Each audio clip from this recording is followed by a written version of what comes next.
Hi, I'm back. So I wanted to make this video because I want to start posting on here again, and I thought I should give you guys an update about me, where I've been, why I stopped uploading, and also talking about the content I plan on making going forward, because the last time I posted on here was 3 years ago. Whoops. Also, surprise, this is what I sound like, which for many of you, this is the first time you're probably hearing me, because all of my videos I still have on my account and haven't deleted yet don't have my voice over anything. I finally got a decent mic to use because I plan on doing more voiceovers for some of my future videos. Anyway, I mainly want to give you guys an explanation on why I've been gone for so long, because the last thing I wanted to do when coming back was to just start posting again like I used to and act like nothing happened. So this video is going to not only act as the starting point of my new content and separate the new stuff from the old stuff, but also to introduce anyone new or reintroduce my subscribers and people who know me to my channel and myself. So for those who don't know me or need a refresher, I'm Dreaming Skies. I'm mainly a digital illustrator, and while I spent most of my time as an artist being self-taught, I'm currently getting my Bachelor of Fine Arts degree in illustration. Now, there's many reasons why I stopped uploading on YouTube, but a lot of it had to do with stress, my mental health, and having to start adulting by getting a job and preparing for college. And let me tell you, trying to juggle both school and work at the same time is not fun. So I didn't want to add posting regularly online on top of that. The last video I posted on here was back in 2022, so I was a junior in high school. Back then, I still barely posted anything. In fact, I had this habit, since I started posting, of only making a video or two every few months a year and then going on hiatuses. So people who already know me and are subscribed to me are probably used to this from me by now. But I've never been gone for 3 years before, hence why I'm making this video. Throughout high school, I was always burnt out, but for the most part, my mental health had gotten better. While I didn't post often, every video I made was always on things that I loved, like making speedpaints or tributes to fandoms and characters I was really attached to. However, after 2022, when I was in my senior year in high school, I was very focused on preparing for graduation, applying for scholarships, and getting accepted into college. This was the main reason why I stopped uploading at first, because all of my focus was on school and I didn't have time to make videos.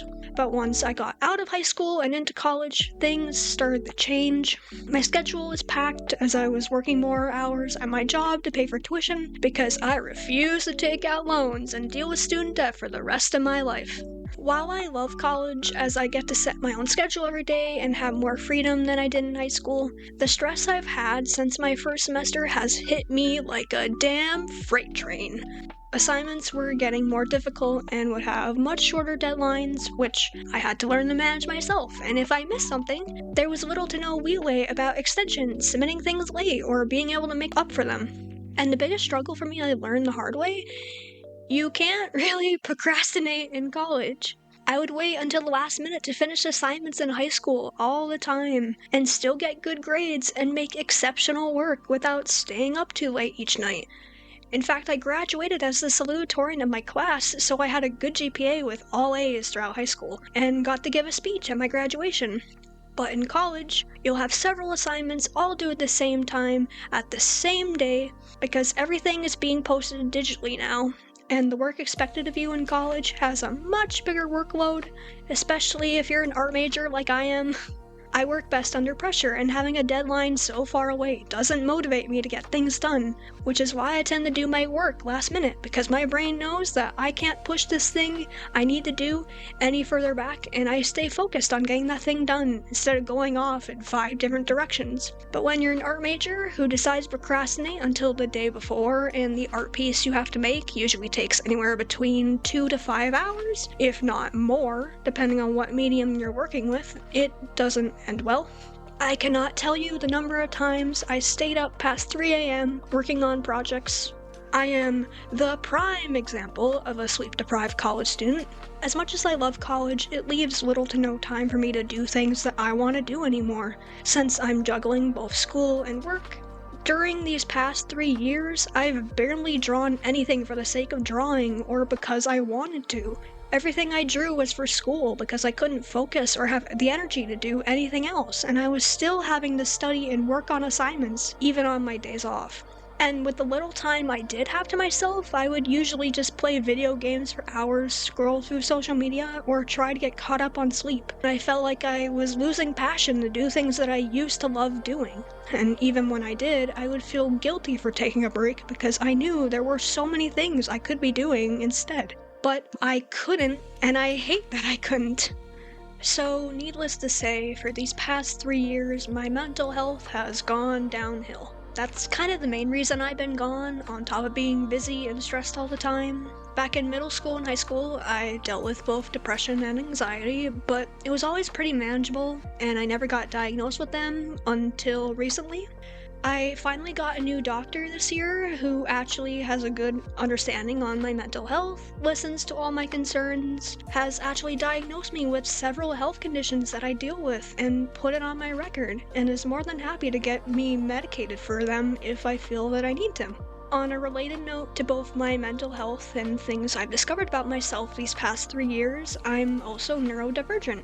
More specifically, I have ADHD. Part of me also wonders if I could be on the autism spectrum too, but I haven't been properly diagnosed to know for sure. Once I realized I was neurodivergent, a lot of things started to make sense about myself. Why a lot of loud noises, bright lights, and textures would bother me one moment and then be completely fine the next, or it would bother me no matter what I did. Why I often had trouble concentrating, would lose track of time, and often had time blindness and zoned out all the time, especially if I felt really bored, or just having to do something that I absolutely did not want to do, and knew that there were plenty of other things I would much rather be doing that were much more fun. Why I hated being interrupted when I'm in the middle of something, because as soon as I wasn't focused on that thing I was doing and had my attention broken away from it, I couldn't get back to the flow of things no matter how hard I tried. Why I needed to organize things and do tasks a certain way, otherwise I'd be really frustrated, especially if other people didn't do things the same way I did, or tried to move my things from where I originally put them, to the point where I'd be in a bad mood for the rest of the day, and every little thing that was different that I had to remap in my brain felt like a major inconvenience. And why a sudden change in plans last minute makes me hate my existence, because I would have to change my entire day I had already planned out days or weeks in advance. But a big thing is that I often get attached to very specific topics and spend every moment of my day thinking about said topic, to the point of not getting anything else done I needed to, and I'd often be late to school or work because I'd be so focused on that thing that I'd lose track of time. And also, I'd be so into this topic and be talking about it with other people that I'd have them go, "Seems like we're talking about this every time you and I meet up." And I'm like, okay, I didn't realize I talked about this thing that much. I'd be consuming every bit of information I could about it for hours, if not weeks, months, or even years straight. And if I came across someone who didn't know something about this topic, or got something wrong about it, it would generally make me upset about it if they didn't know it like I did. Because to me, it felt like that information should be common sense. Turns out, it's not for most people. And then as soon as I find some other topic that captures my attention the same way the other thing did, that previous subject I had been attached to would suddenly mean nothing to me, and I would stop thinking about it and act like I didn't just spend years of my life making that topic a whole part of my personality that would be all I would ever think and talk about. Also, I came to learn that what I thought were just panic attacks I was having during middle school and high school were usually me actually just getting overstimulated and having internal meltdowns, all of which would make me very agitated to literally anything around me or on me, to the point where even my own skin and hair was overwhelming my senses, and I just wanted to rip my own skin off. And then I'd feel extremely tired and sad days after I had an episode. Yeah, I came to find out that that's not a normal thing that people experience when they're feeling overwhelmed or anxious.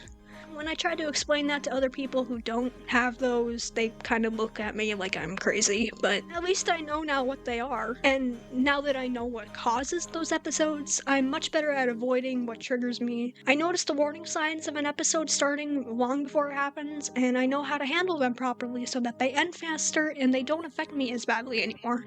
I've been heavily masked for most of my life because mental health wasn't as accepted or talked about back then as it is now, and I was relentlessly teased and bullied by people for acting a certain way, so I changed my behavior to better fit in with others at an early age, which is probably why I have people questioning whether or not I actually am neurodivergent, because according to them, I don't look like I am.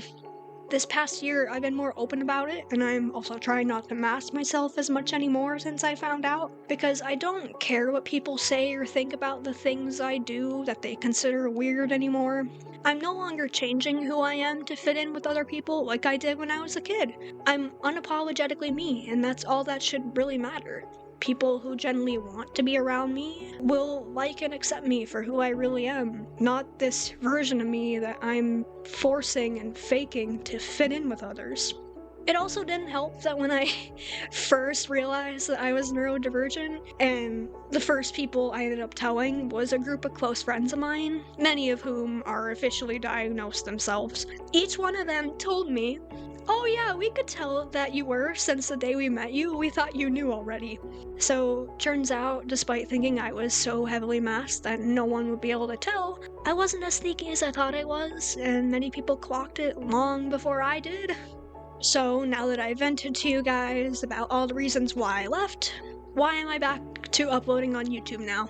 Many reasons, but mostly I want to start building my platform as an artist and get to share things that I enjoy doing and creating with people who will hopefully love the stuff that I make and the things I talk about just as much as I do. I'm still very busy with school and work, so I still might not post often, but I'll try not to go on another hiatus for several years this time. I won't post every day, probably not even every week. I'll probably try and post at least once a month or every other month if I can. I'll post whenever I have time and energy for it, and when I have content I want to make that I feel like people will want to see.